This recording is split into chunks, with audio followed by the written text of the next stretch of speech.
வாழ்த்தொலி. கடவுள் கிறிஸ்துவின் வாயிலாக உலகினரை தம்மோடு ஒப்புரவாக்கினார். அவரே அந்த ஒப்புரவு செய்தியை எங்களிடம் ஒப்படைத்தார்.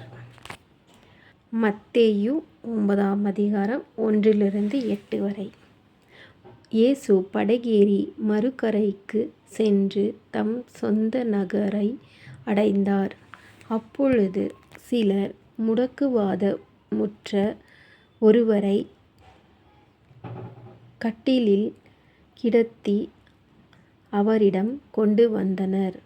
இயேசு அவர்களிடம் நம்பிக்கையைக் கண்டு முடக்குவாதமுற்றவரிடம், மகனே, துணிவோடிரு, உன் பாவங்கள் மன்னிக்கப்பட்டன என்றார்.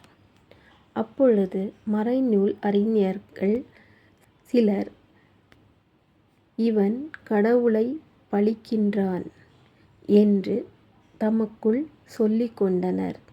அவர்களுடைய சிந்தனைகளை இயேசு அறிந்து அவர்களை நோக்கி, உங்கள் உள்ளங்களில் நீங்கள் தீயன சிந்திப்பதேன்? உங்கள் பாவங்கள் மன்னிக்கப்பட்டன என்பதா, எழுந்து நட என்பதா? எது எளிது?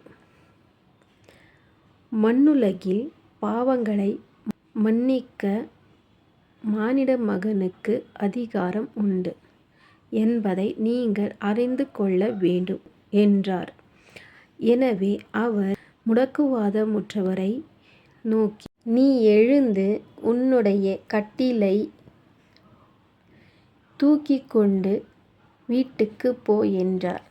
அவரும் எழுந்து தமது வீட்டுக்குப் போனார்.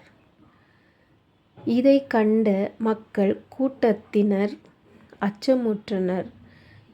இத்தகைய அதிகாரத்தை மனிதருக்கு அளித்த கடவுளைப் போற்றிப் புகழ்ந்தனர். இது ஆண்டவரின் அருள்வாக்கு.